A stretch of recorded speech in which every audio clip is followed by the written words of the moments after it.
It has brought together the work and ideas of art gallery owners, architects, calligraphy artists, graphic designers, sculptors, textile designers, as well as experts associated with academic institutions and art departments.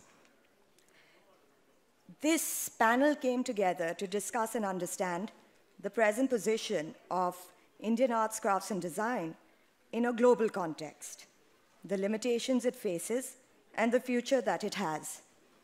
The ACD scope is extremely wide, one encompassing many fields. Our preparatory roundtable held for this conference shared ideas from all these fields, and it is from that initial discussion that this panel today has been brought together. I would now like to invite our chair, Jaya Jaitly ji. She has worked in the field of arts, crafts, and design for over 4 decades. She has hands-on experience in linking creative people from these disciplines. She has also been a part of major publications and programs establishing marketplaces like the Haat, holding exhibitions, and has self-written over 8 books on arts, crafts, and design and textiles of India. I would next like to invite Shelly Jyoti. Shelly is a visual and textile artist, fashion designer, as well as an independent curator. Her work focuses on the historical references within the cultural context of modern India and contemporary times, with a focus on Gandhi and his philosophies. I would next like to invite Valerie Wilson. She has a PhD in social sciences and is the author of 3 books with her forthcoming book titled Touch of India. She is also the co-founder of Moti Clothing Company based in Melbourne, Australia, that also sources its textiles from India. I would next like to invite Rahul Goswami, who is associated to UNESCO Asia as an expert on intangible cultural heritage. I would also like to ask Gaia Franchetti, our next panelist. Gaia has a degree in philosophy from La Sapienza, Roma. From 1985 to 1993, she was the president of the Italia-India Association. She has also created the brand IndoRoman for surveying handmade textiles from India. Most recently, her documentary, The Wheel of Khadi, was presented at the Indian Museum in Calcutta and will be presented at the Venice Film Festival shortly. Finally, I would like to invite Mr. Robert Borden. Robert has been serving the California Institute of Arts in the position of Vice President and Dean of Enrolment Management since 2015.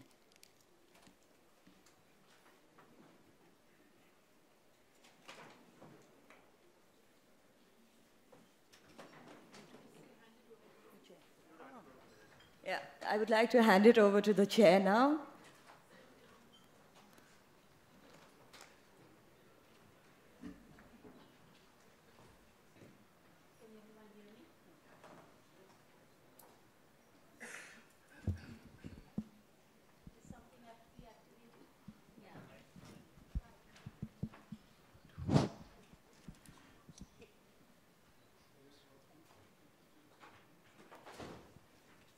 I always find in sessions which have anything to do with handwork and creativity, technology somehow puts a stop to it. I'm very excited about this panel and being able to chair it because I think all of us here are passionate about our fields and our profession. And for those of us who are associated with art, crafts, and design, I hope we collectively send out a message that it's not a pretty, romantic, decorative area of work.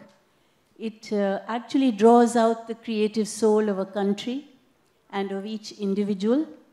And everyone in this globalized and kind of monocultural world the practitioners of arts, crafts, and designs probably bring together the most diversity, versatility, and innovation that anyone could expect in the world to keep it the way we want to. Cultures also speak different languages, languages we have to learn about each other. And the preparatory panel that worked with us to finally decide to bring together this wonderful team on stage have been a collection of calligraphy artists, architects, textile designers, sculptors, academics who are working to promote culture, arts, and aesthetics. And everyone has put together their thoughts to hopefully make this session a very enriching one for all of you. What I want to impress upon everyone before our speakers tell you about themselves, their work, and their hopes and aspirations for bringing us all, not necessarily as a soft power, but as a creative outreach to each other. And power does not have to mean, hard power does not have to mean arms and ammunition, but it is today trade. So when people in diplomacy talk about paving the way for trade and economic activity through cultural activity, I think we are the Sherpas or the pioneers creating that path towards economic activity and trade, which enriches everybody's lives. It's sustainable livelihoods for Indian artisans, and it's enriching marketing, it's enriching various types of new technologies everywhere in the world if we present our Indian arts, crafts, and designs to the world. So I want to emphasize that we will be talking economics, sustainability of the planet, trade, human relationships, and the power of the marketplace. All these are serious things, so it'll be beautiful and a beautiful way of showing you that this is the front face of a very serious backdrop. That having been said, I'd like to first call upon Gaia Franchetti, who will present to us her wonderful work and how she has been using India to reach out to the world through her hands and mind. Good evening, everybody. I'd like to say first thanks to India. I came here in my youth for a film, and I remain happily engaged with threads and textiles. So I think they are the greatest, one of the greatest expression of Indian culture. So now to know rural India and be able to stay in villages where khadi is produced was the best way to meet and experiment the softness of India. So at the end of all this, I made a film which was always in my mind and in my heart about khadi. And khadi is an expression that conveys historical India's softness.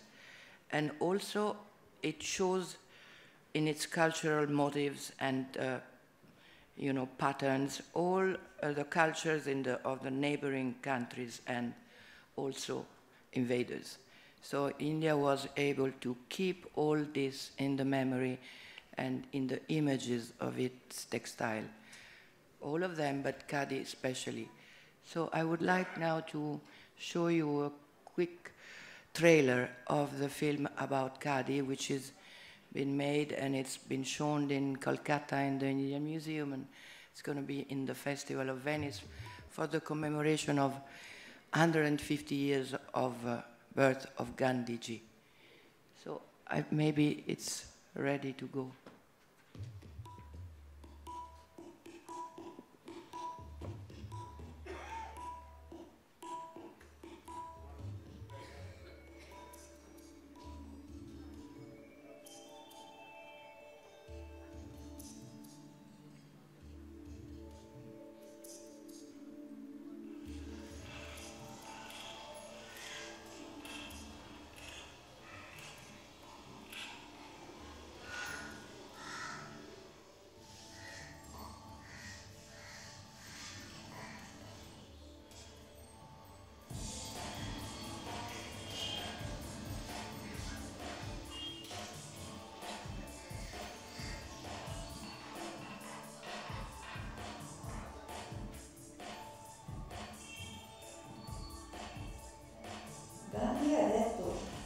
capitolario era bomba atomica e non violenza.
In India, khadi is the instrument that brought us the political independence.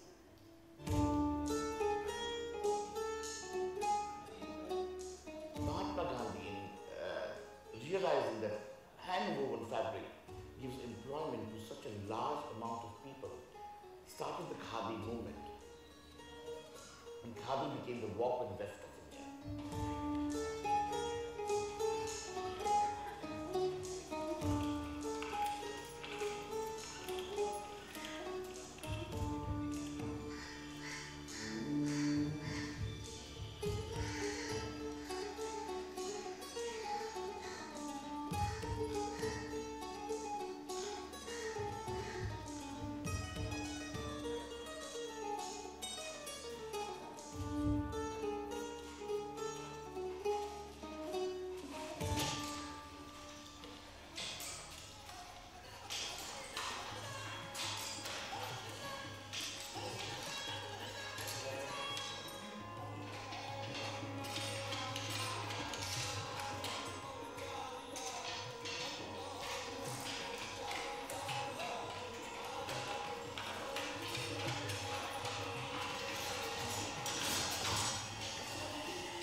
So I think the history of India is, in the textiles, they represent, there are like books, there are books of history and there are images of history, non-theoretical knowledge that the hands transmit with what they do, with what they are capable of doing. So my proposal and my idea is that Khadi should become a heritage of the world under UNESCO, because it would be, a sign that the people that they're giving their lives and their time and their skill to preserve this art, which is like a monument of humanity. So the colors, the motifs, the softness, which gives to the skin of the person who are actually using Khadi. Also, thinking of a museum, it's like a tactile museum of motifs and texture in the villages, in the life of the people. Now, Italy has a great appreciation of Indian textiles, and Khadi I started to introduce, with IndoRoman, and now there is a group of women who created an association called Be Human for humanistic purpose, which have created these bags with, this is a Khadi tassar silk, and they made this plissé, which is very complicated art of folding the material. So this is going for this Be Human project, and it's very much in tune what Khadi should be used for.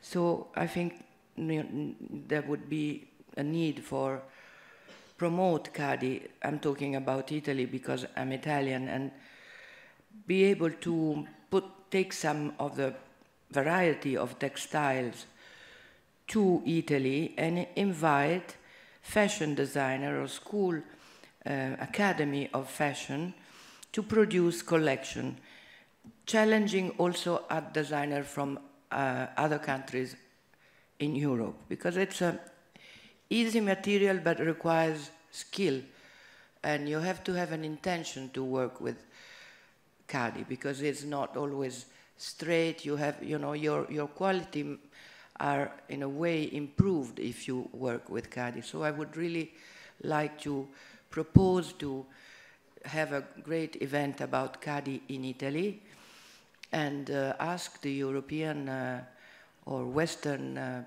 fashion designer to, try and do a complete collection from, say, marriage dress, evening dress, into more sporty one with only Khadi.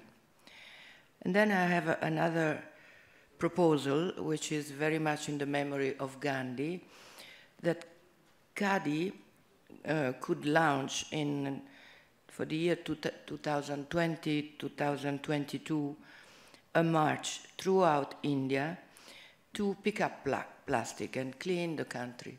In this march, so many people could be together from India and from outside India. And Khadi has the right organization, because in each and every state, they have headquarters, offices, people who give a lot of their time to work with Khadi. So I think a march against plastic would be very much in tune with what Khadi represent for me, and I think for everybody, and it would make Khadi very well known in the rest of the world. Thank you.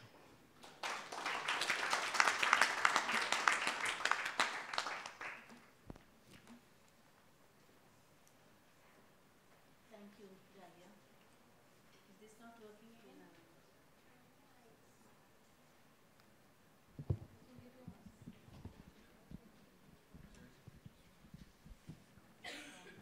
I think your suggestions will be very well accepted. The light keeps flickering in the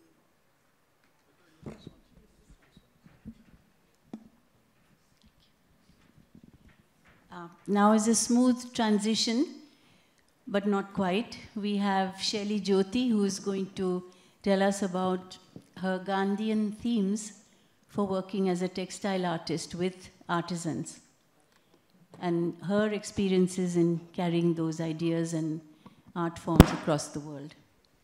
Good evening, everyone. Thank you very much for having me here. It's a pleasure to be here. And I think this is the first time that I'm It's indeed a great pleasure and a joy for me to share my work with all of you. Just give me a moment till I...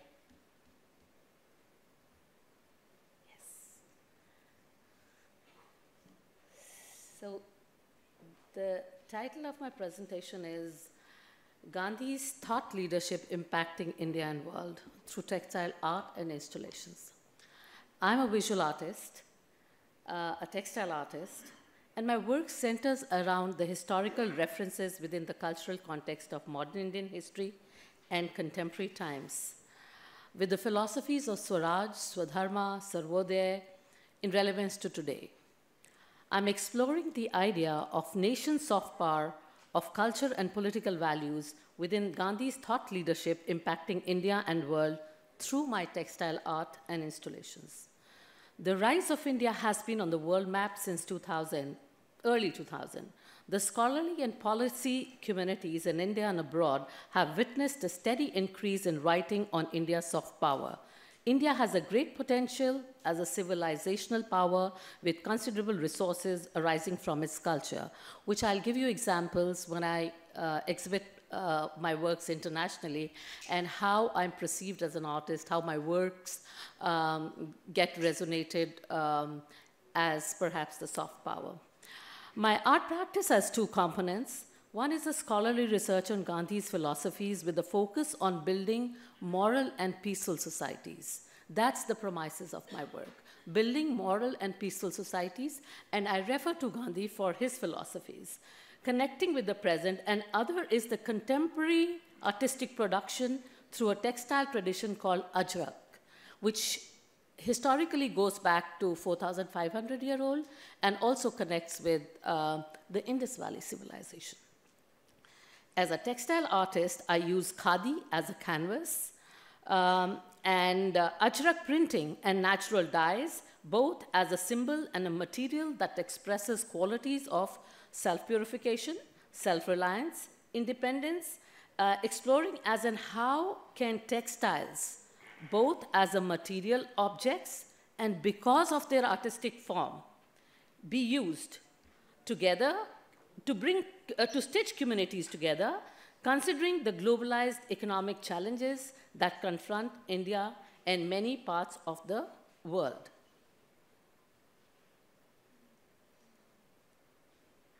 So I will walk you through 4 solo shows of mine.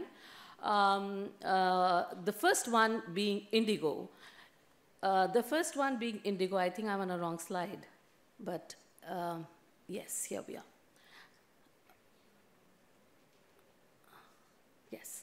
So indigo narrative was in 2009, where I explored the role of indigo in India's freedom struggle and Gandhi's subsequent intervention after he came back from South Africa in 1917-18.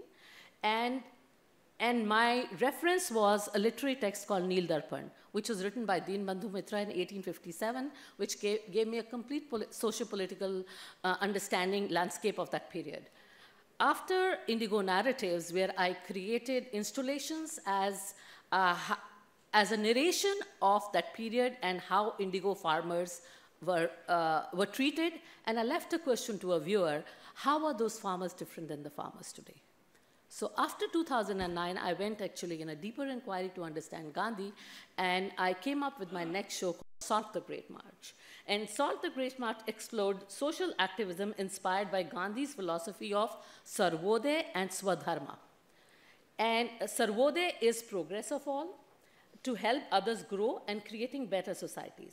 And by Swadharma, I mean adherence to one's duty towards society unto oneself. It means a performative nature of duty which is done voluntarily, wholeheartedly, with a sense of purpose that would eventually make an individual happy and contented. Soon after my Salt the Great March, which traveled to different locations, I found a quote of Gandhi where he said, instead of giving 3 paisa to the spinner and weavers, give them 3 annas. That would mean Swaraj to them. And this he said to the urban viewers. And I thought to myself, I'm an urban viewer. I'm an urbanite in today's century. So what if the 30 crore urban population, as a Swadharma towards country, buys 5 meters of hand-spun, hand-woven fabric. Why hand-spun, hand-woven? Because the 70 crore of rural population are handicraft maker, are weavers and spinners. So what, as a Swadharma towards my country, we all buy 5 meters of hand-spun, hand-woven fabric. Look at the production demand it creates. So effortlessly. So the next show was the Khadi March, just 5 meters. And soon after that, I went into Gandhi's most important work, Hind Swaraj, to seek answers to my own dilemmas. I wished to understand the meaning of importance of the relationship between self, societies, and self-transformation.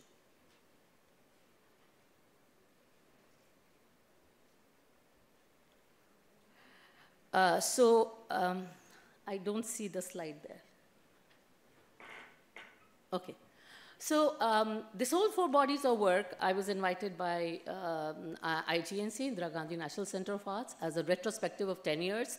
And I titled the 4 bodies on a title, Revisiting Gandhi, Indigo, Salt, Swaraj, and Khadi, as a symbol of nation and identity. So this installation that I'm trying to show it to you of 12 flags highlight the important Gandhian principles and practices in the light of time binding, with the capacity to summarize, digest, appropriate the labors and experiences of the past for the benefit of the present and the future generation.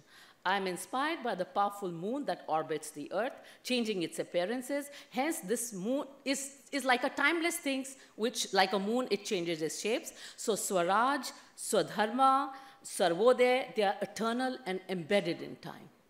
So this installation talks about that. So my next body of work, which I will quickly run through some of my artworks, but this is going to be a little difficult because I'm managing 2 things. The latest work on Bound by Duty, an idea of Swaraj and collectiveness, where the whole purpose of creating that work was to bring social revolution for creating peaceful societies. The idea of self-rule or self-control needs to be experienced uniquely by each individual. Individuals who have harnessed their inner strength can move mountains. So this exhibition was in relation to that. So I was inspired by the microorganisms in water, such as trillions of tiny fishes collaborating together, displacing water. I examined the idea of collectiveness, the idea of collective impact that can bring social change and evolved spirituality and self-aware communities, and hence that collective idea came from the fishes. So Swaraj and Bound by Duty and collectiveness came, the fishes became my inspiration. Motivation in narrating Gandhi's critique to modern civilization, noting his emphasis on evolved ethical and spiritual self for creating alternative perspective of better world. So these artworks are done on khadi with ajrak printing. Ajrak, as I mentioned, these are craftsmen who came from Sindh and Balochistan who live in Bhuj. I go there, my artworks are created, and I stand with them and I create these works. So now I'll zip through these artworks for a visual look for you to the kind of artworks they are. In Bound by Duty, an idea of Swaraj and collectiveness. So as I mentioned, some of these, the title of these fishes are, can somebody help me here? Yeah. I need a help.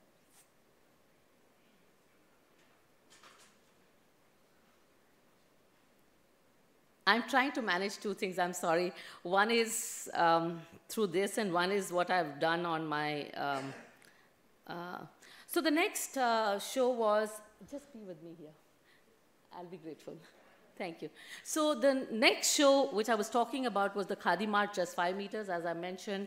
The focus on Swadharma was to buy 5 meters of khadar once a year, possess a potential not only to reclothe the modern India, because I was talking about the 30 crore urban population. If they buy 5 meters, look at the production demand it creates. So it was not only to recreate, reclothe the urban India, but also to build the newer relations between the rural and the urban communities.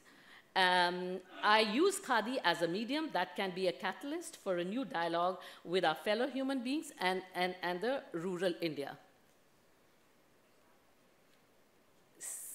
So, please excuse me for this. And this installation that you see is about 10 feet high, where the title of this is the Yarn Spring. And in the Yarn Spring, I was trying to talk about the connect between rural and urban. If we kind of make that connect, they come out as a spring in their livelihoods. So this is 100 bunches of hand-spun, hand-woven cotton yarn, and they are thrown like a spring, which and as a very meditative process of spinning wheel in the stark contrast to the machine-made thread. The structure represents 70% of Indian population that live in the villages who are spinners and weavers. And the next one is a 2D work on Khadi where I created these a left hand. The title is Lend a Hand. The pieces not only remind the viewer of the duty of community, but also how special Ajrak and Khadi is. This is a closer look to it.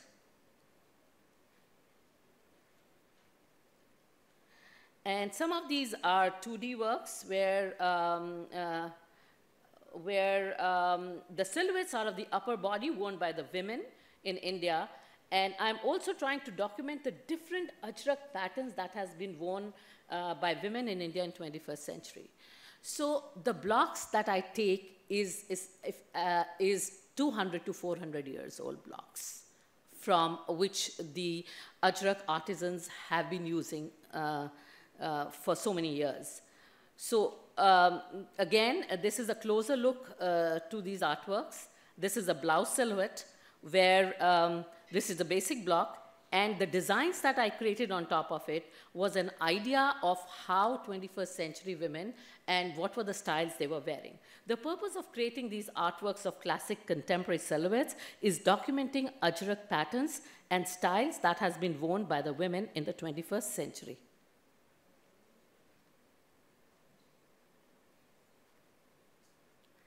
You can stop me if you feel that I'm missing out on something. So then I'm talking about Salt the Great March. In Salt the Great March, I was exploring the possibility of Swadharma and Sarvodaya as a movement that can inspire and uplift social values. And what are the implications of involving art with the audience, where human values disintegrate the foundational strength of the societies. And this was the book. Yeah. Soon we'll have to get to the next one. Just give me 2 minutes.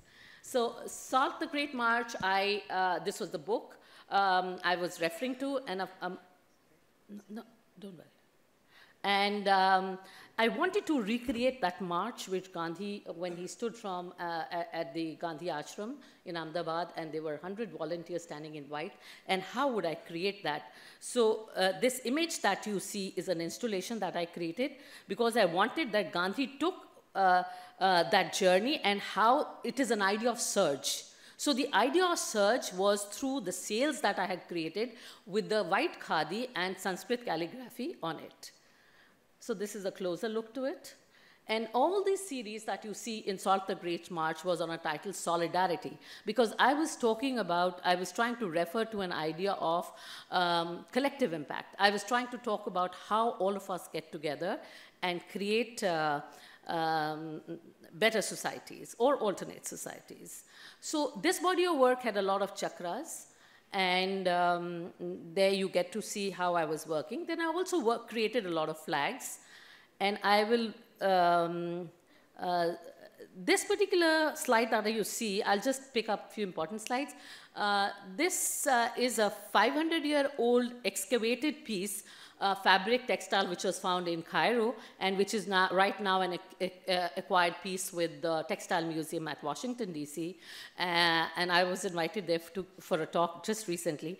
If you see the block and if you see the excavated piece and you see how close it is to that piece, and I have been working on this block for almost a decade.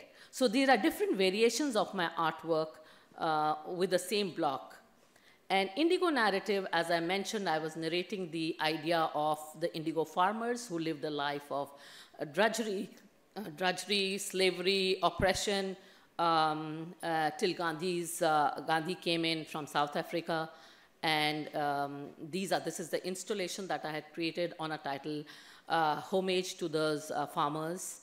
And I took about 300 of these ajrak made button sculptures out of it and hung them from 30 feet high installation.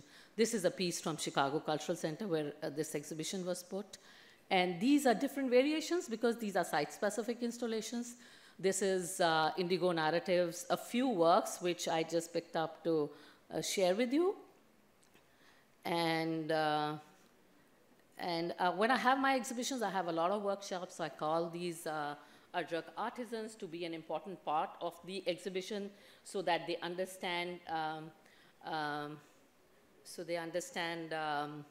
how a functional printing can be converted as a textile art, meaningful as an art form. So some of these gallery installation pieces, and I'll sum it up by my take on art and craft as a soft power. We are at the stage in the world where luxury market took a world by a storm and capitalist way of life became integral to fast-paced lives of urban cities and communities. Today, people are seeking organic way of life, where farm to table for better life is being seen. Like Sadhguruji said yesterday that we are living on chemicals, chemical in clothing, chemical on food, chemical on mineral supplements. So here is where I see India as a soft power. Our crafts with natural dye is a big market internationally. When I travel abroad, people come to see my exhibitions, and the first is, wow, you're from India, the culture, the civilization you're from, and of course, then when I talk about ajrak and my work, that kind of excites them the most. Natural dyes. So I feel, this is my feeling as a visual artist and how I get received internationally, our crafts with natural dyes is a big market internationally. India is looked as a great civilization with mysteries of solutions in Ayurveda, yoga, clothing, histories to narrate. For example, ajrak products and craftsmen is one of those, the history of the ajrak textile which I mentioned is another very big piece which narrates Indian history 500-year-old. Thank you so much.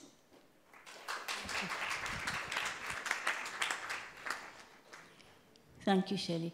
We saw glimpses of fashion which are based on local identities and local practicalities. Valerie comes from the world of fashion, but I think she's not going to talk about fashion so much as the subject as a whole of our panel today.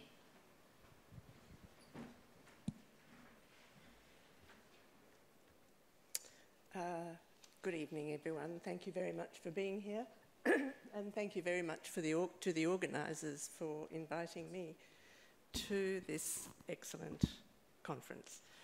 I don't have a background at all in fashion or textiles. My professional background is in political, social and organisational research. I've done research for both major political parties in Australia and published a book about what makes for successful leadership in a multicultural Australia. But I mention all this mainly to show that I was settled nicely in a career in consulting with quite a lot of cross-cultural focus. In 1999, a friend suggested that we take a trip together to India. And in fact, I was a bit reluctant at first. I found the idea of India a bit daunting. And I also had a heritage that I felt I didn't know enough about, and therefore I felt a bit reluctant to come. because in fact for me it was a return. I'd been to India as a child of 6 and again as a child of 10 to stay with my grandparents. My mother was born and raised in Mumbai, and somehow or other 40 years went by from the age of 10 before I came back to India again. But I was smitten when I came. I was both captured and captivated, to pick up Sadhguru's words from yesterday. It was a sort of soft power seduction. My friend felt exactly the same, and so we said to each other, we've got to try and find a way of coming back. We'd both bought clothes when we were here, lovely cotton clothing made from hand-woven cotton. When we got home, we said to each other, have you been wearing those clothes? And we both said, well, I only wear them when I'm at home because they don't fit terribly well and the colours don't suit the harsher Australian light. But it's such a lovely fabric to wear. So surely we could do something about the fabric. Surely we could design a range of clothes that use this lovely fabric. So we pitched the idea at women who like to wear natural fibres, women who were interested in design. They wanted their clothes to be a bit designed but not over-designed. And the most important motive was that we wanted to come back to India every year. We haven't got the first slide up.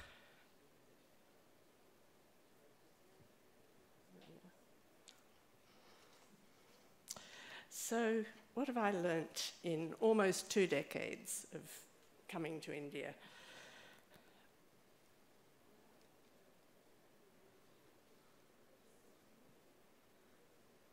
We're not working. There we are. First, it's important to set it in the context of the times. Australians were very warmly disposed towards India. Many of my contemporaries had been hippies in the 60s and made trips here.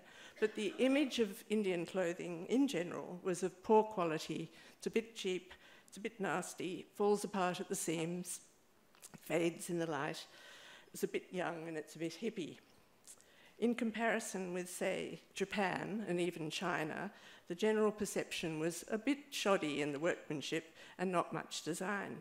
And I'm talking here of mainstream perceptions. A few people knew of the superlative work that is done in India, but these were a minority. But Sue, my partner, and I were keen on the Japanese aesthetic, the minimalist look, clean lines, plenty of black. People in Melbourne wear black all the time. So we thought we could overcome the perceptions of hippie, cheap Indian clothing if we gave our garments a Japanesey Western look while using these beautiful cottons. So we mostly used Mangalgiri and Maheshwari, and then the brilliant myriad techniques that you find throughout India, little details of kantha stitching, indigo dyeing, hand block printing and bandhani scarves and so on. We had to, I'm going to just skip a bit here, to help overcome the negative perceptions, we made sure our swing tags and our labels looked very smart and elegant and restrained. We adopted the idea of exhibition come sale, which I know you do in India quite a lot, but ours were invitation-only events, and that was to give a sort of air of exclusivity to it. And we described the clothing as limited edition clothing, a bit like books. And we advertised in the books and arts pages of the local newspapers and in the art gallery magazines. By these means, we were trying to overcome what was an existing rather negative perception of Indian clothing. But most importantly, I'll just show you that was, the sort of invitation we did. This is some of the scarves. That's actually the one I've got on. And there should have been a picture of our swing tag, but was there? Oh, okay, I'll go back to that. What we began to recognise was that ours was an educational role. This was very important. We hadn't realised that this would happen. It wasn't a strictly retail role. We knew we had to educate our customers so they understood that hand-woven or handmade goods take a long time, that they can be unpredictable. And this is what was printed on the back of these swing tags. We said, Moti uses only natural fibres.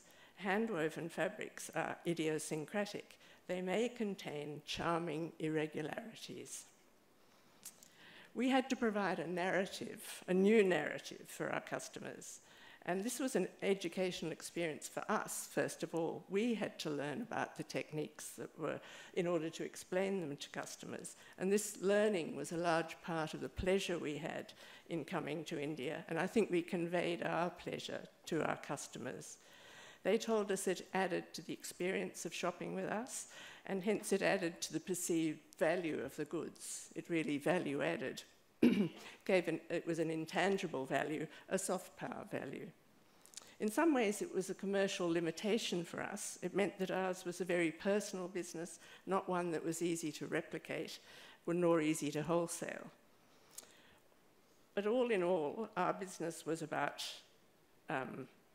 it was not just a material transaction. It was primarily about relationships, about personal relationships we made here, the friendships we made, the things we learned about people's lives that we would never have learned if we'd just been tourists.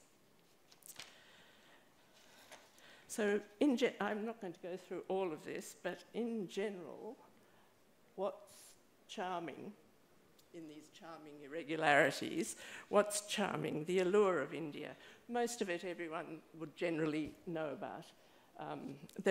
I think the general perception of India is that it's a gentle place. There's a positive backdrop to India, that it has soul, there's something indefinable. There are deeper meanings in everything, including in the food, as we talked about this morning. For Australians, of course, there was a shared political system. We're both federations, we both have parliamentary democracies, a similar legal system, both derived from our British colonial past. And the fact that English is widely spoken here, of course, makes doing business much easier than perhaps the other options might have been, such as Vietnam or China. The food, of course, is an ambassador for India and everything else about it that tourists know well. But beyond the sort of touristic charms, to pick up what Jonathan said this morning, earlier this afternoon in his talk, the kindness, the caring, the genuine warmth and generosity of Indians is just astonishing and warms your heart every time you're here. All of the other things, the diversity of handcrafts, the accidental encounters, and above all, the sense of humour. We have an awful lot of fun when we're here, which is such a pleasure. There are, of course, less charming irregularities. It should be this one. People are very nervous about coming to India in general, as probably everyone knows. You hear all the time, I'd love to go to India, but I'll never cope with the noise, I'll never cope with the crowds, I'll never cope with the poverty, I'll get sick. And getting a visa is some sort of whimsical process. It seems to vary every year. So those are the sort of general roadblocks. The difficulties for us were things like the reluctance to say no. We had a lot of difficulty with things that didn't turn up because people were too nervous to tell us they hadn't been able to do it. We rarely got a shipment that didn't have something wrong in it. But on the whole, all the advantages far outweighed the disadvantages. We had to learn to be patient. That's probably the main thing we had to learn. Handmade goods are completely humbling, I think, and that was a very important recognition. We had to really focus on this educational role. We had to learn constantly, and we had to pass that on to our customers. And this helped facilitate the sort of soft power of what we were doing to overcome the negatives, to change the narrative. I won't go into all of these because I know we've got short of time, but I'll just flick through the sorts of things we needed, perhaps. One of the key things was that people found it really difficult to believe that there could possibly be no one at home in Australia. I mean, in India, there's always someone around the house.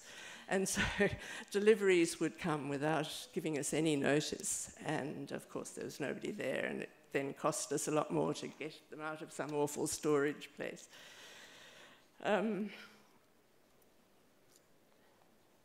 This was, have been working on a manuscript about my family heritage, and this was the cover. My son did a mock-up of a cover for it.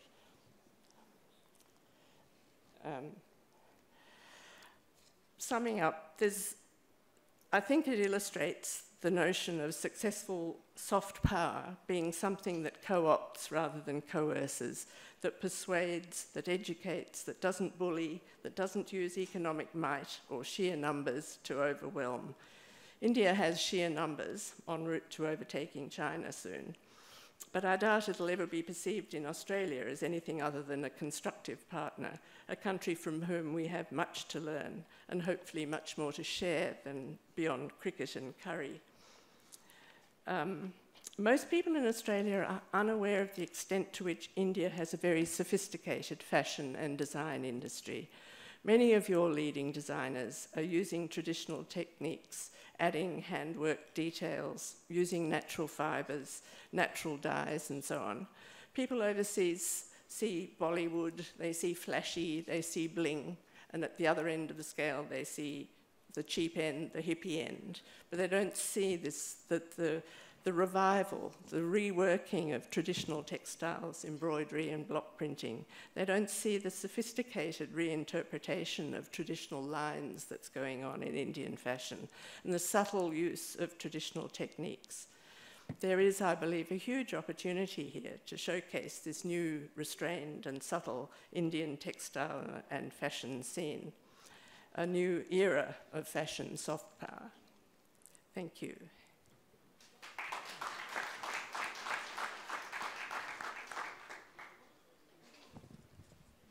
Valerie touched upon a lot of things that meant patience. It meant also feeling humbled by slow production, although beautiful, simple or sophisticated or even charmingly irregular. Now, I would call upon Robert, who's around the world of art students. And in today's world of smartphones and everything in 140 letters and so on, how do you catch the attention of students who need to be taught about the meanings behind India's crafts, arts, and design? Because there isn't a single bit of fabric or crafted piece or art that doesn't have a deeper meaning, either a sacred, spiritual, ritualistic, or ceremonial meaning. And this is what roots it to something that is civilizationally very, very long. So how you have engaged with India, with your students, looking for them, or Indianness within your institution, if that's possible. We would like to share the educational side of arts, crafts, and design.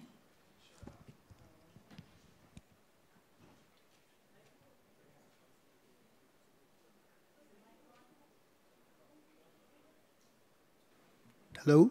Okay. To answer the question, before I get started, how we engage students in the age of smartphones and computers and virtual reality is we visit them in person. I've spent the last week, actually, and I work at a school, as I'll tell you in a little bit, that has many different art forms. So we have performing and visual arts at our school. And I was traveling in India this past week with the dean of our dance school because we've been so impressed with the dance that we've seen here. And we were here purposefully in person to have conversations with the students that way. And we do the same with art, and we do the same with music. So of course we have an online presence, but we find that nothing really replaces meeting students in person. So that's how we go about that. I am the Vice President of Enrollment at the California Institute of the Arts, also known as CalArts. And so that I put my comments today in a little bit of context, let me tell you just a little bit about my school. CalArts is a unique art college that houses 6 separate schools of the arts all under one roof. We have a School of Art, a School of Critical Studies, a School of Dance, a School of Film Video, a School of Music, and a School of Theater. And my job is to help find, enroll, and graduate talented artists pursuing bachelor's and master's degrees in the fine art areas of the different colleges. CalArts, and I think this is the first probably obvious way that we are very directly related to America's soft power, is that we're very directly connected to Hollywood. Students and graduates of CalArts work in the movie and entertainment industry, which is the largest business in Hollywood, of course, and one of the largest industries in Los Angeles. Not so coincidentally, CalArts was founded by Walt Disney and his brother Roy. So of course we're very, very well connected to that sector. Our School of Film Video is very closely connected to Hollywood and the film industry, but all of our schools, our School of Art, our School of Music, they're connected to the entertainment industry in Los Angeles. So there's a very practical application for our students quite immediately while they're students and when they graduate. Perhaps the most famous area that we're known for is animation, which is an art form that is taught in our film video school. We count among our animation graduates many of the most iconic animators in America. One of the co-founders of Pixar, John Lasseter, is a graduate of CalArts. The famous animated movies that you might know, Monsters, Inc. and Inside Out, were directed by Academy Award winner Pete Docter, who also is a graduate of CalArts. Pete Docter was also one of 3 key writers for the movies, all the Toy Story animated movies. Tim Burton, known for his gothic and eccentric movies, Edward Scissorhands and Beetlejuice, also studied at CalArts, and there's many more.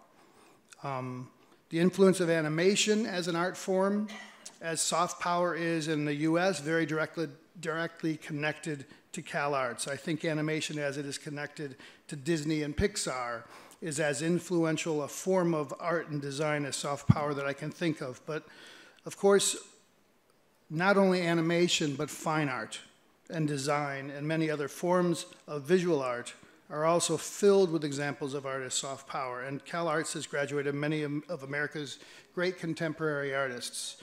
Carrie Mae Weems, Mark Bradford, and Sofia Coppola, just to name a few.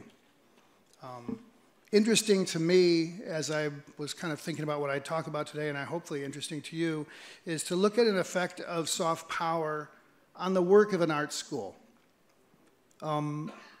Using American art schools as an example, I know that soft power of art and design in countries all over the world, it influences art schools. It influences American art schools and what they do and where they go and how they look for students.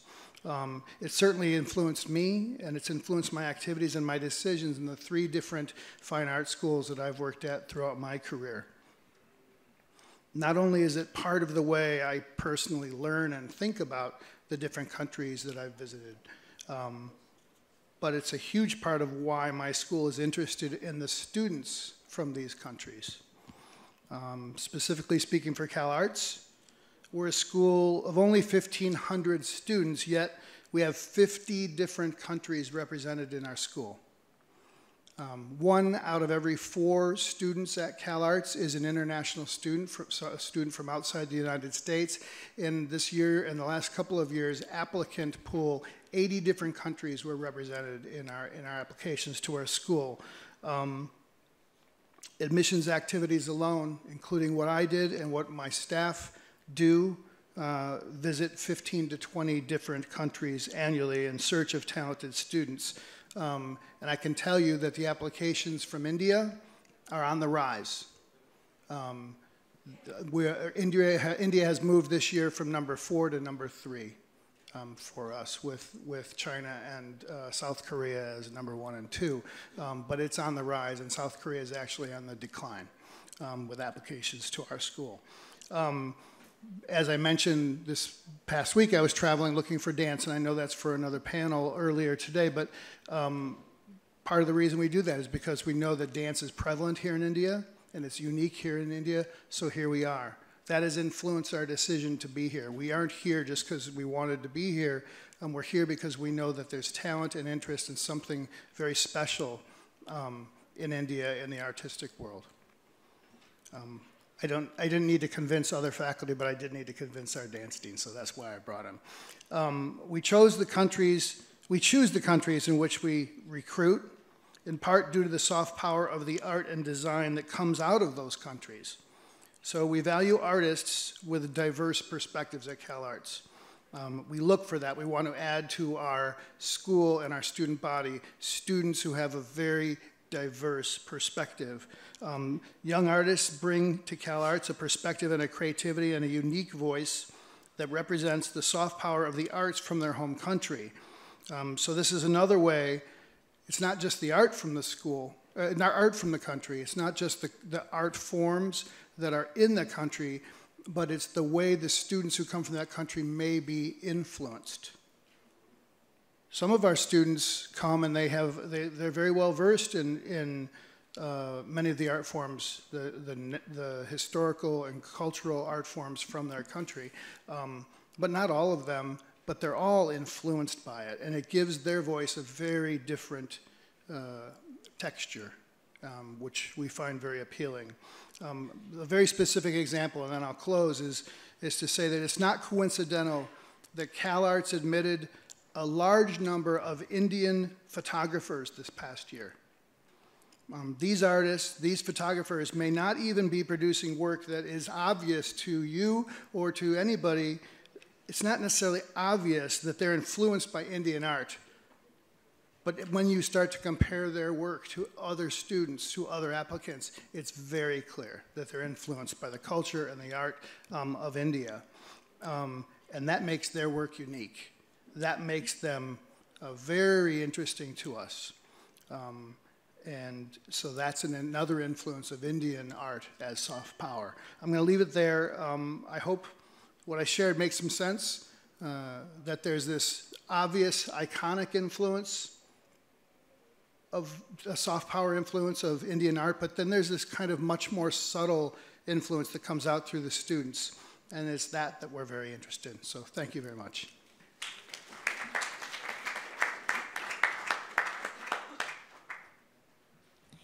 And now to wrap up and give an economic and ecological grounding to all the stories and the information we have before. Narratives and beautiful visuals is the front picture, as I said, and the background is the crucial importance of this sector in pushing forward some very, very important agendas, especially for India, for the practitioners of the arts, as well as for the rest of the world. So I hope Rahul will give us a perspective on that.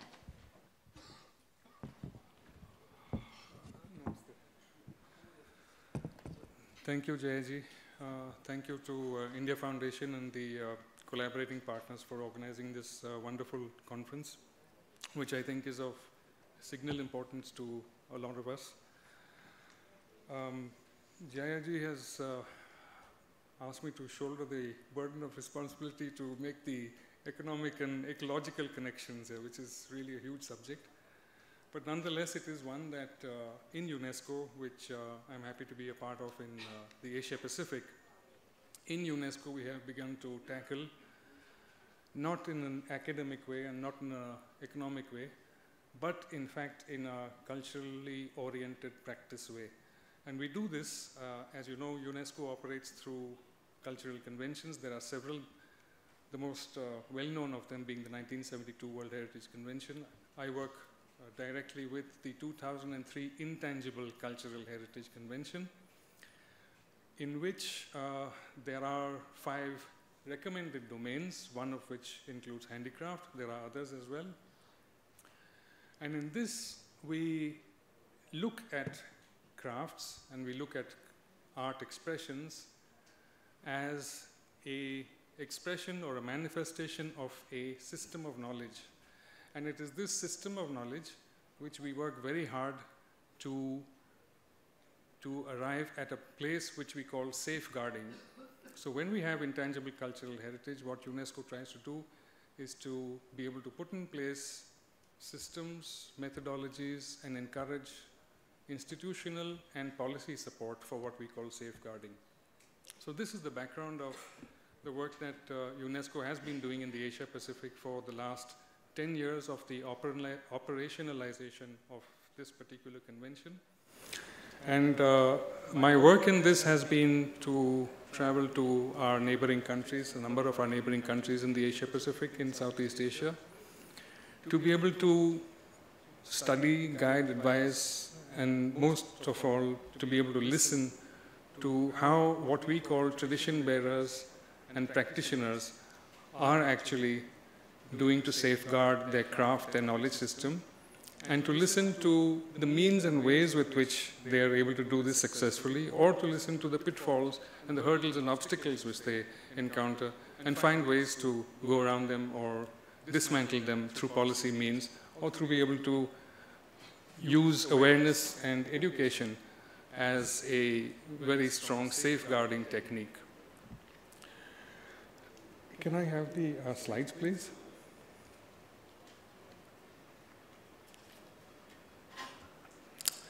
And for this reason, I call this Nature's Materials, Knowledge and Cultural Outreach. You'll notice I didn't put the words soft or power in it. That remains to be seen, whether it's either soft or whether it in fact has some power. This photograph is from the market in Mapsa, which is a town in North Goa. I come from Goa, my home is Goa. And as you can see, these are the products which in fact, this is our Koya rope. It's made in every coastal village, and I always carry this as a kind of talisman. But this is very important. This shows that we have a village craft. This is very much a village craft. It is one of the huge, very important range of crafts that we began to lose around the time that the petroleum industry started refining and cracking crude oil into the variety of substances, which then give us the kinds of plastic and plastic derivatives that now flood our markets.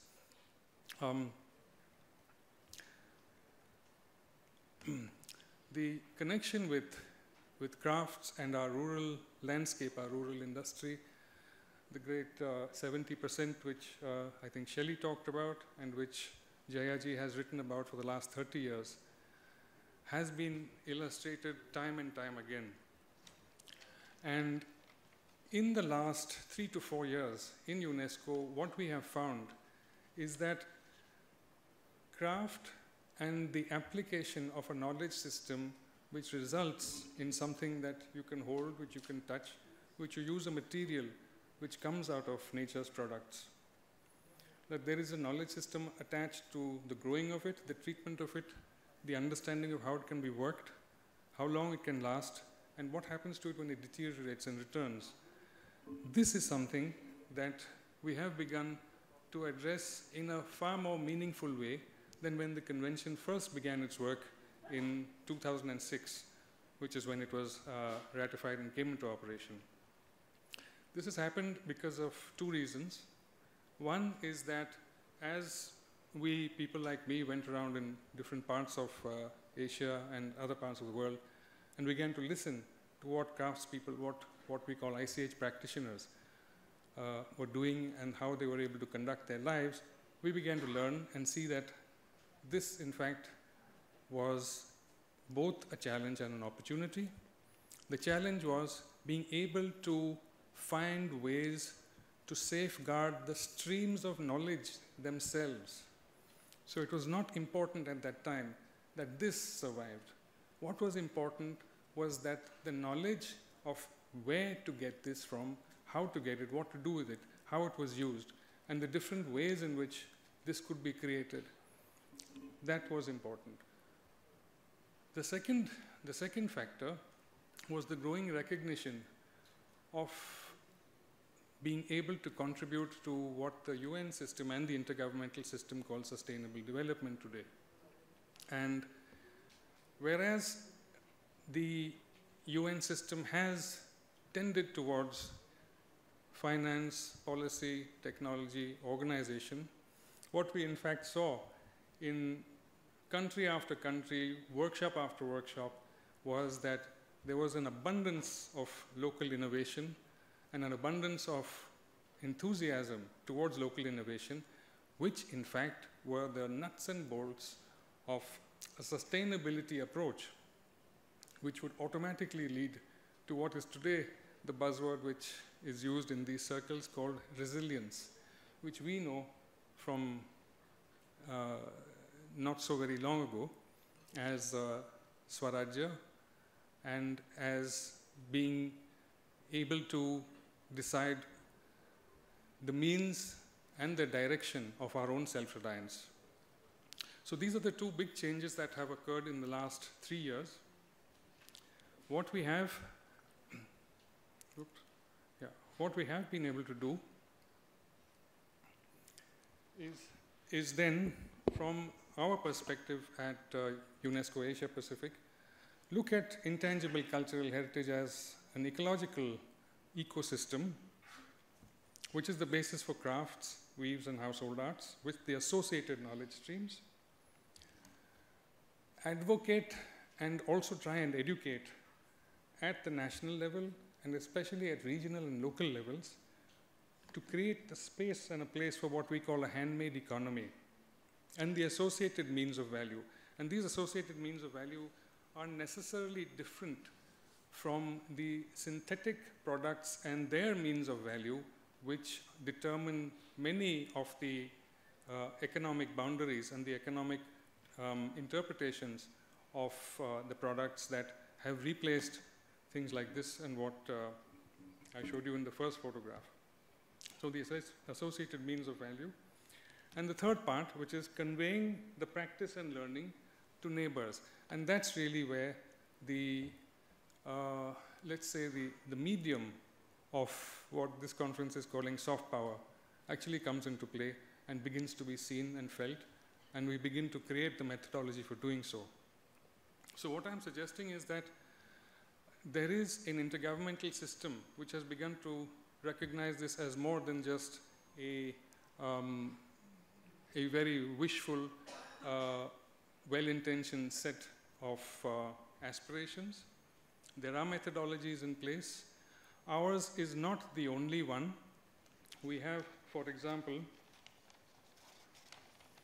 under the Convention on Biological Diversity, which calls roughly what we call intangible cultural heritage, they call traditional ecological knowledge. The IPBES, which is the Intergovernmental Panel on Biodiversity and Ecosystem Services, has a term which is traditional and local knowledge. The WIPO, which is the World Intellectual Property Organization, has the term traditional and local knowledge. And the UNFCCC, which is the UN's climate change body, uses indigenous and local knowledge. Now, none of these, of course, are local terms. None of these are terms that we find commonly. But this is a collective effort to move towards a recognition of knowledge systems, crafts being one very, very important, very vital expression of these knowledge systems, to bringing society into greater harmony and greater balance. And this is part of the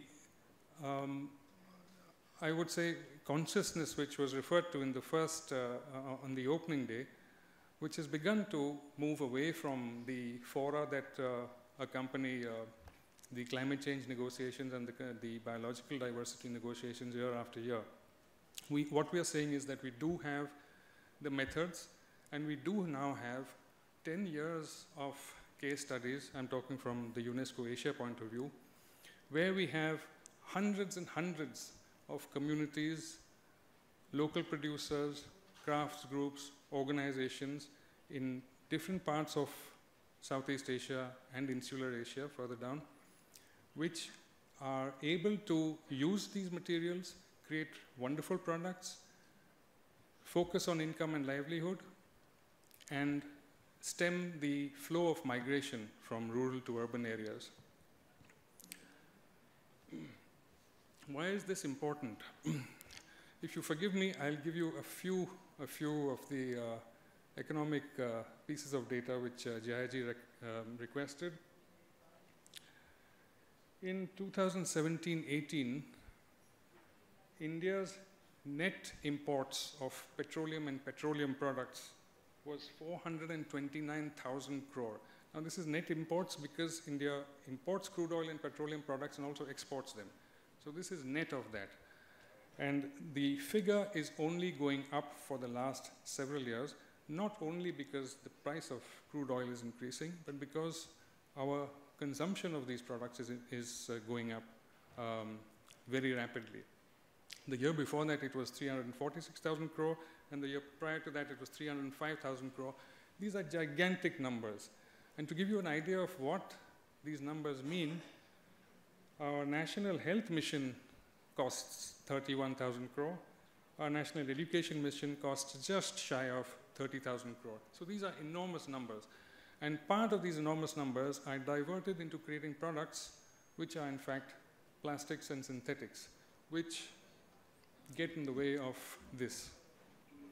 So this is something we have to address, and this is something that we can address through the means that lead to soft power, both internally and externally. In 2011-12, India produced more than 200 million metric tons of petroleum products.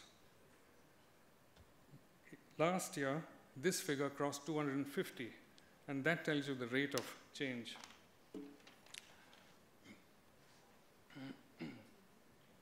The production of polymers from which our synthetic materials are derived has been increasing at an annual rate of 7%.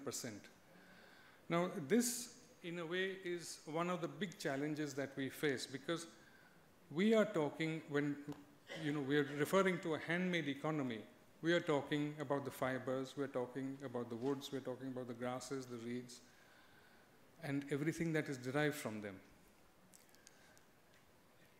So we have to be able to find an equivalence in terms of the marketing and the attractiveness of what is touted as the cheap, moldable, colorful, convenient plastic world, which is easier said than done, no doubt, but there are ways in which we have been able to make the beauty and the utility of local products made from local materials in fact stand out. And whereas, while I don't have the kind of ability that Shelly has, for example, in the arts that she described, what we did in Timor-Leste, in East Timor 4 years ago, was to be able to use our matka, which is our earthen pot in which we use water and which keeps water cool during the summer, as a symbol and as an excellent inspiration for the Timorese to begin to revive their own industry, which had languished to the point where it had practically disappeared. In East Timor, they call it a sanandrai, and when they saw photographs of matkas piled up high on the side of the road, some with taps, some with spouts, all kinds of innovations, they were inspired that, yes, we can do the same too. We have the same material, we have potter communities, and there's no reason why we can't have a revival of what used to be a commonplace in our households. And this, I would say, is one example of being able to take a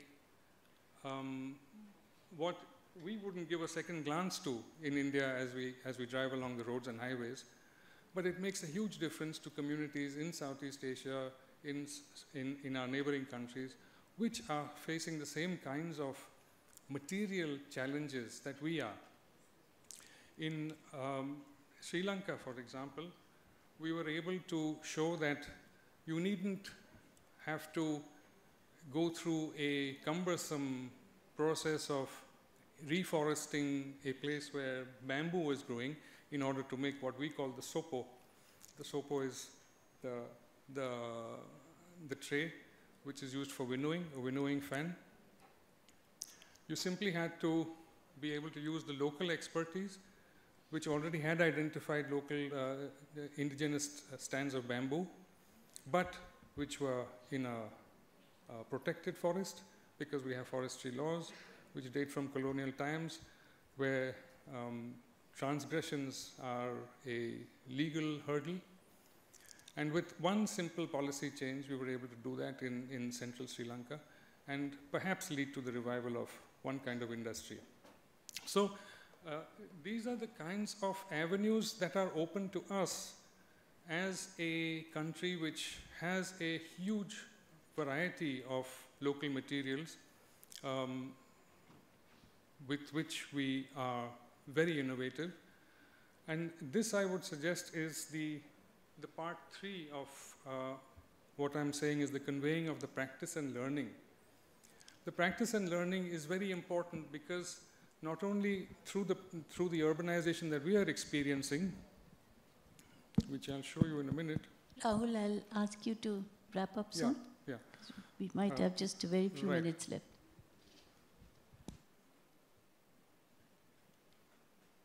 Okay. Well, I don't want to stop on that very boring slide.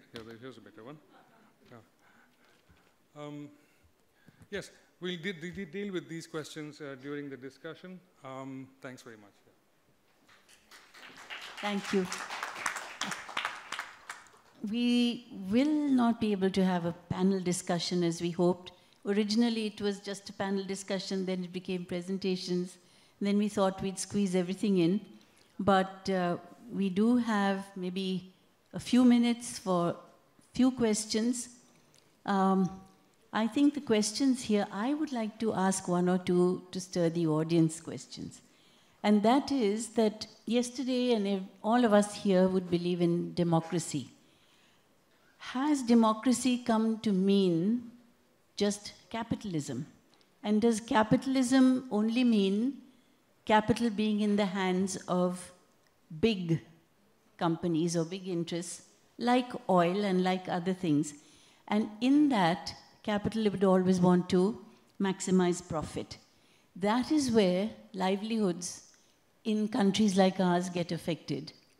And if countries which are high consuming of energy, if they think about how much energy they consume and how that energy will get depleted, and whether then countries like ours have the answer, perhaps don't you think now the answers that we have had and have been practicing for centuries could be validated and could make some sense by renewing the earth, renewing natural materials, and also renewing hand skills to create those products, which each have a particular meaning and are not just popped out of large machines. So these are questions that arise with all of us here on this panel who have been passionately involved in handwork and loving the arts, crafts, and design aspects. But it's not just for that superficial, as I started by saying. It is for these serious issues where I strongly believe that we, as Indians, have to believe that our real wisdom power is going to come from sharing these this kind of knowledge, these kinds of experiences, to keep the planet sustainable in the long run. So does this raise any thoughts? Would you like to contradict that among any of the speakers or ask any questions of the panelists? I would throw it open now. Please do.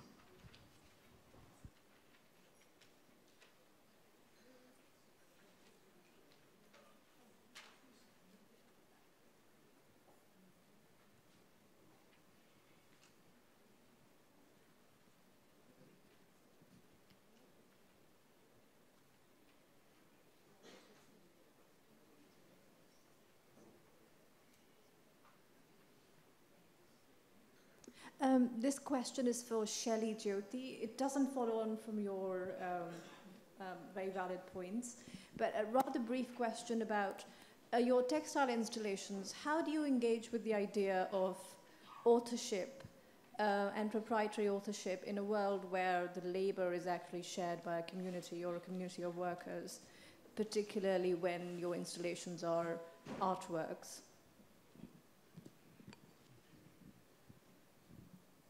Hello. Yeah. So as an artist, I collaborate. I mention, and there's a mention in all my wherever my shows travel, that I collaborate with the 10th generation, whoever is the craftsman and the artisans along with that. That is giving credits to them for wherever I go, as wherever the artworks go. And as far as authorship is concerned, let me explain to you how I work with these artworks. All these artworks begin with my thinking process of what the content is of Gandhi and his philosophies. When I go there, I discuss it with them, and this is the artwork. And I know for last so many years the blocks that I have to use. Each artwork is created on the paper first. And I know exactly which are the blocks that are being used. So I stand in the studios and get the work, and I just tell them, now this is the block that you need. So I need a lot of technical support from them, but I mention it everywhere that, you know, I collaborate with these. So if that answers your question.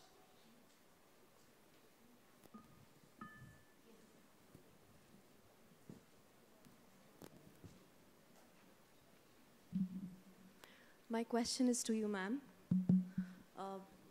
There is an aspect of visual in texture and visual in your work, I guess, and you've explored a lot of it, and I think that people can envy you for it for all your life.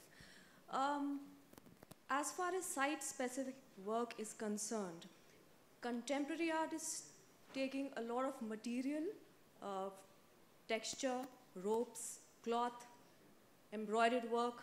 You have Paula Sen-Gupta, who's really doing some very serious work to build a narrative. You have so many artists. You have Manish Naik, you have people using ropes and so on. Could India do better in terms of site-specific work as far as assimilating color, texture, and fabric is concerned? In artwork, contemporary artwork and...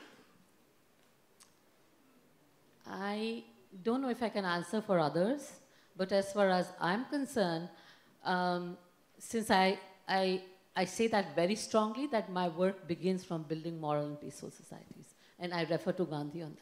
And however best I want to convey what I'm conveying, whether it's through artwork, 2Ds, or the installations, I will go to narrate my stories. And I'm assuming the other artists, if they have the stories to narrate, they would go their way to do it. But I see off late, there are a lot of people who are touching upon the textures and the textiles to give meaning to their art through installations of any kinds. Thank you. One more question, if there is. Otherwise, you might want to break. Any more questions? One hand is up again. You just asked one? Another person from the panel? Me? I don't think you're supposed to ask me. I'm the chair. Please allow one. Ask the question generally. I'm sure somebody from the panel could answer. Okay, this is about recycling, and it's a very favorite topic with you, I think, whenever we speak or, whenever we talk. Now, you've said that the world could learn a lot from our habit of recycling. So where can we now begin a new narrative on recycling?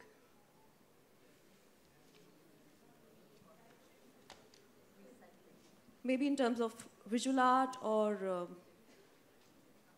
I'm going to pass this on to Gaia, because if she's going to run a campaign to pick up plastic, then maybe she can find artists who can make installations out of that plastic that will give a message. But I'll pass it on to you anyway. Thank you.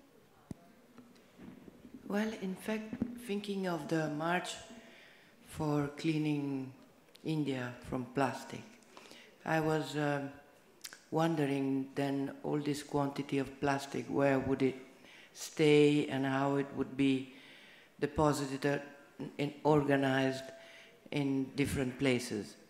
So one of the imagination I had about this and about Khadi organizing a march like this was towards ropes, very useful things which would last a lot, and that plastic replaced the hemp, which was the most lasting material, natural material for ropes, which are always useful anyway.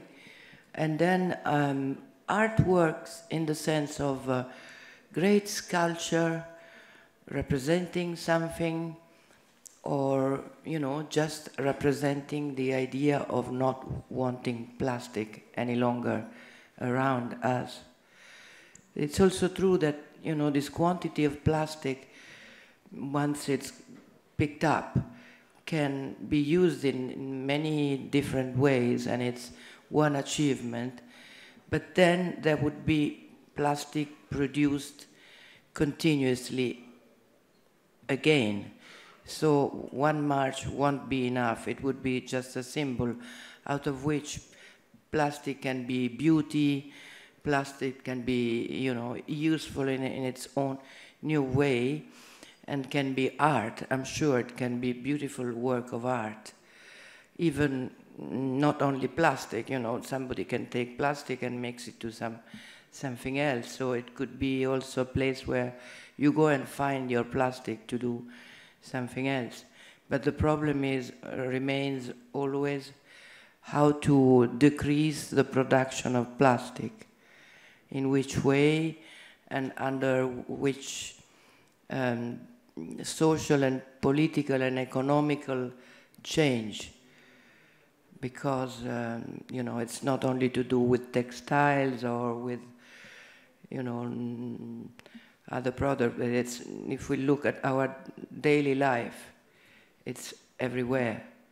So I think the best imagination from artists or, practical people or, writers, but, also mechanicals or people would, normal engagements, to imagine how to stop producing plastic. And then the problem of the capital, probably very make some companies very rich, the plastic, also because it's a recycling of oil, from what I know.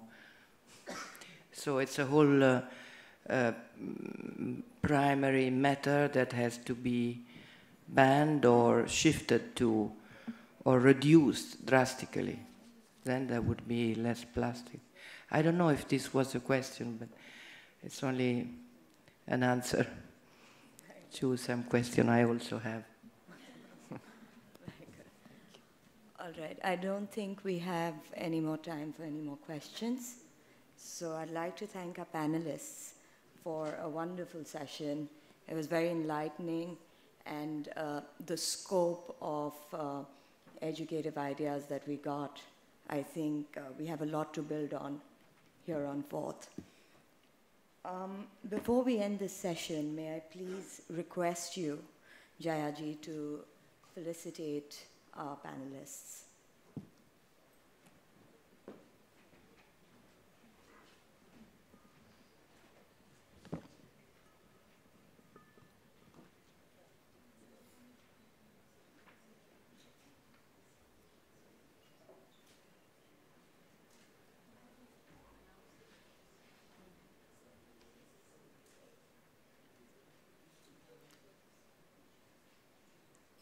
Shelly, Jyoti ji,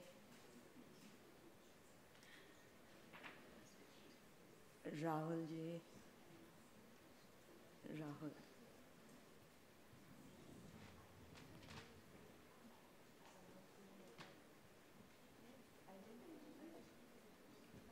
Yes, let her put it.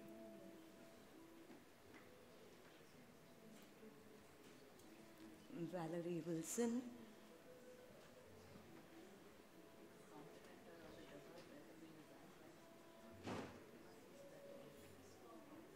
Valerie.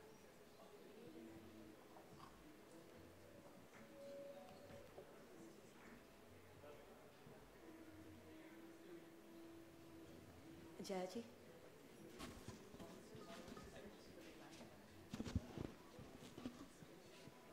Mr. Borden. Robert Borden. Robert Borden.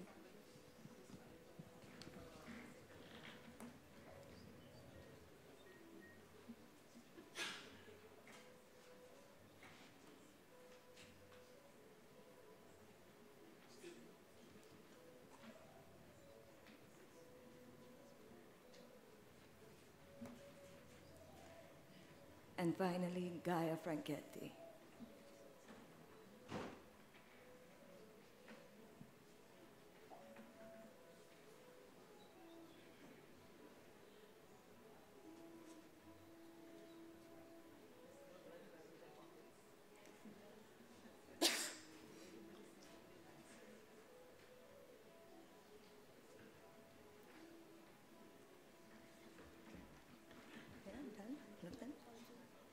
May I please also request Sanena Singh ji, Vice Chancellor, Nalanda University, to please come up and felicitate Jaya ji.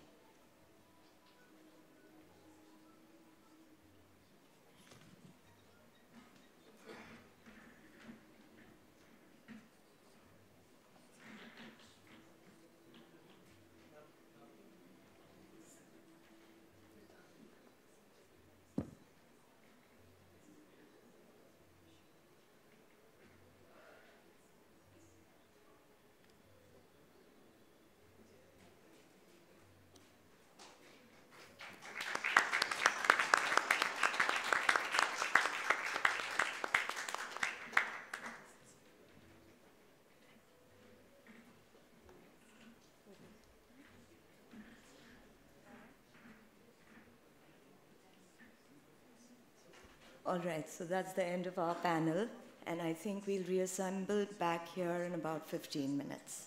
Thank you.